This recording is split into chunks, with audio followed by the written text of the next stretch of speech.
My name is Rebecca Winchell, and I'm a youth and family therapist with the Youth Service Bureau.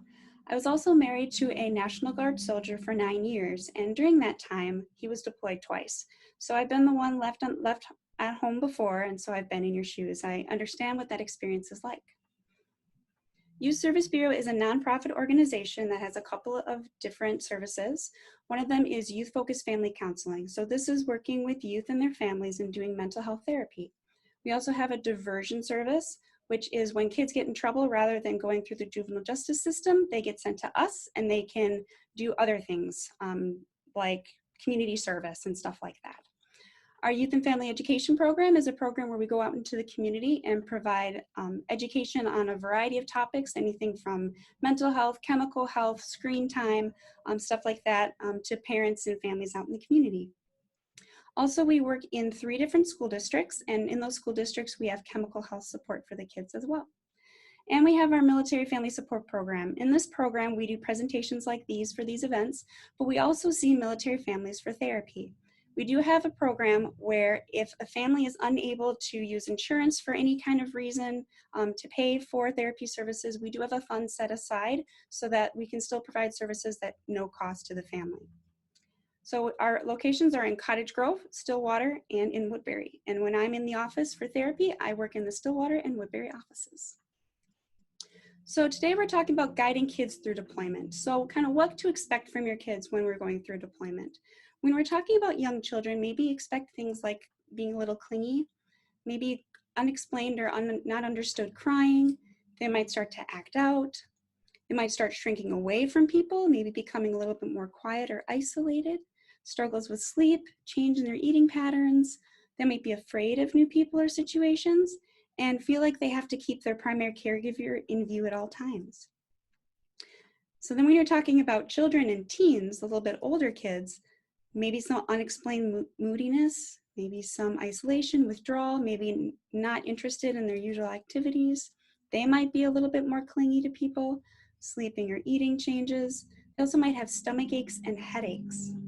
They might be a little bit more irritable or act out, and they might direct anger towards their at-home parent or siblings or even friends that they're feeling inside, but it tends to be misdirected. And they might show some problems in school, whether it's academic problems or behavioral problems. So when I talk about the experience of deployment, it really is like the experience of going through grief. So this is a diagram of all the different stages of grief. And this is a lot of times what a lot of people feel when they're dealing with the deployment process.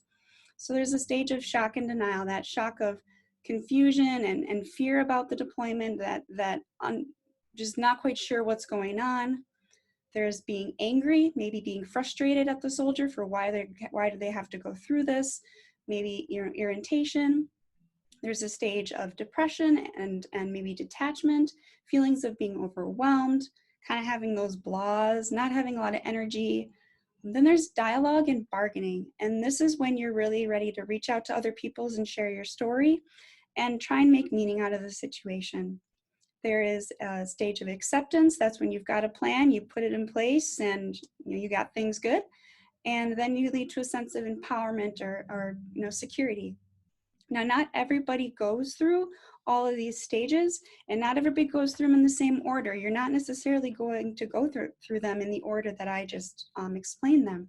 So when I was going through the deployment, I probably went through the shock phase first, and then I went to an acceptance phase, and I went through that plan of, okay, this is what's going to happen. This is the plan we have.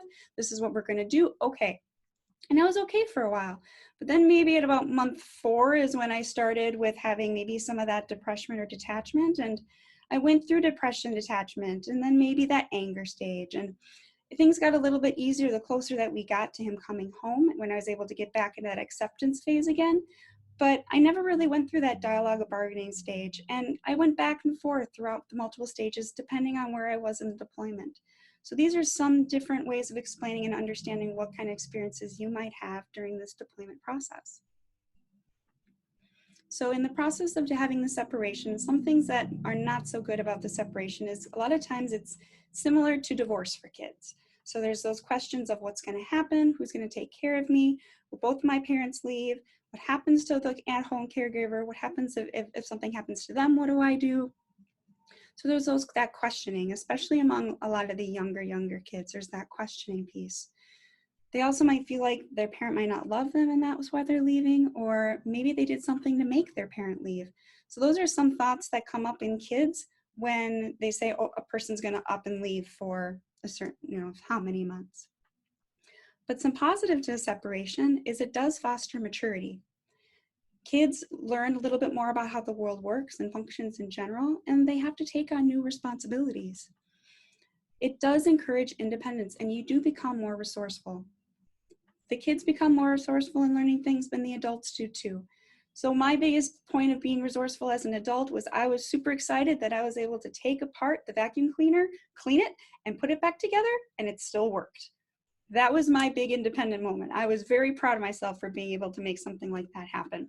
So it's becoming more resourceful, and kids go through that same experience too. And it does help strengthen family bonds.